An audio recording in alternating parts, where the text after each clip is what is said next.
Viewer, आज का जो हमारा टॉपिक है वो है राय आमा, जिसे पब्लिक ओपिनियन भी कहते हैं।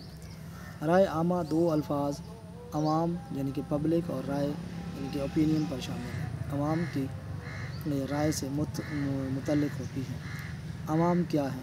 Definition of public. अवाम से मुराद लोगों का एक वसी गिरोह लिया जाता है जो ज़रूरी नहीं एक दूसरे से वाकिफ़ हों, एक दूसरे से मिलते हों, लेकिन उनके नज़रियात और ख़यालात में काफ़ी हद तक हम आंगी पाई जाती है। उन्हें जब कभी कोई अमूमी मसला दरपेश होता है तो वो रेडियो, टीवी, अखबारात, रसायल, जलसे, जलूसों और तकरीरों वगैरह के ज़रिए या बहस मुबासा करके न सिर्फ इसमें दिलचस्पी लेते हैं बल्कि उसका ऐसा हल तलाश करते हैं जो अक्सरियत को काबिल कबूल होता है और अक्सरियत का मफाद इससे वाबस्ता होता है। राय से मुराद किसी ख़ास मसले पर मखसूस अरसे के लिए वक्ती ख्याल, तसव्वुरात और एहसास को राय कहते हैं। यह ऐसा तासुर है जो निस्बतन पुख्ता होता है और इस्लाह और तरमीम की गुंजाइश रखता है। ये आर्दी यकीन बड़ी आसानी से तब्दील हो सकता है अगर इसके खिलाफ कोई दलील दी जाए तो पहला तासुर ज़ाइल हो सकता है। राय आमा की तरीक़। राय आमा से मुराद अवाम उन्नास के ख़ास मसले पर मखसूस वक्त के लिए मस्बत या मनफी एहसासात हैं। नफ्सियात की डिक्शनरी की रूह से राय आमा आबादी की अक्सरियत का किसी ख़ास मसले अमूमी रुझान का नाम है। राय आमा की तश्कील। राय आमा की एक बड़ी तादाद किसी सूरत हाल को मसला समझते हुए उसके इम्कानी हल की हामी होती है और फ़ैसला कर लेती है, और इस सूरत हाल के तदारुक के लिए कुछ ज़रूरी होना चाहिए, फिर उसका मुमकिन हल पेश किया जाता है और लोग हक़ाइक़ के मुतलाशी होते हैं। राय आमा की तश्कील में कई अनासिर कार फरमा होते हैं। ये फ़र्द राय आमा की तश्कील में हिस्सा लेता है और अफराद की मुश्तरका या मजमूई राय आमा कहलाती है। राय आमा कायम करने के लिए दर्ज झैल बातों को नज़र रखना चाहिए। दरोग गोई। अगर हक़ाइक़ को बालाए ताक रख कर मनफी प्रोपेगेंडा किया जाए तो राय आमा मवाफ़क़त की बजाय मुखालफत में तश्कील पाए जाए।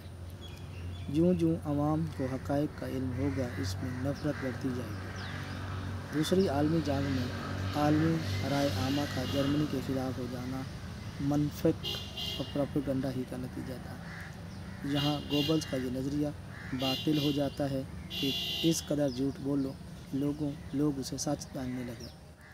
अवामी जज्बात। अगर किसी मामले में अवामी रिवायात को नज़रअंदाज कर दिया जाए या किसी मसले पर अवामी रस्म व रिवाज को बालाए ताक रखते हुए हल करने की कोशिश की जाए तो लोग उसके मुखालिफ हो जाएंगे और हुकूमत या किसी इदारे के ख़िलाफ़ मुनज़्ज़म हो जाएंगे। मरूज़ी हक़ाइक़ से पहलू तही। अगर अवाम के इक़्तिसादी हालात को मद्देनज़र न रखा जाए और उन्हें बड़ी बड़ी खुशी खबरियाँ सुनाई जाएँ तो तरक्की के जश्न मनाए जाएँ तो लोगों पर उसका मनफी असर होगा और राय आमा कभी बार ना हो सकेगी, बल्कि ऐसी कोशिश अलमनाक तबाहियों की पेशरू साबित होती है। जब लोग अपने हालात और पब्लिसिटी या प्रोपेगेंडा के ज़रिए पेश किए गए ख़यालात का मवाज़ना करते हैं तो वो सोचने पर मजबूर हो जाते हैं कि ये सब झूठ है और उन्हें गुमराह करने की कोशिश होती है। मज़हब और अक़ायद का एहतराम। मज़हब और अक़ायद भी राय आमा की तश्कील या तक़रीब में अहम किरदार अदा करते हैं। लोगों में मज़हब और अक़ायद के ख़िलाफ़ बात सुनने की सिक्कत कम होती है। ऐसे इदारे या अफराद लोगों की बड़ी तादाद को अपना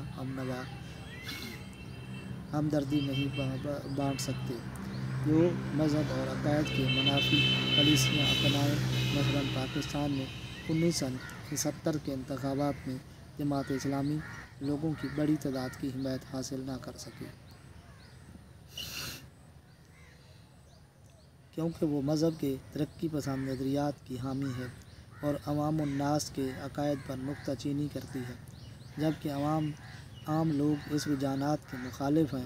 اس کے ساتھ ہی مارکسی سوشلسٹ دل فریب نعروں کے باوجود عوامی تائید حاصل نہ کر سکے، مگر پیپلز پارٹی اور اسلامی سوشلزم اور مساوات و ہمدردی کا نعرہ بلند کر کے لوگوں کی ہمدردیاں جیتنے میں کامیاب ہو گئے۔ آج تک اتنا ہی۔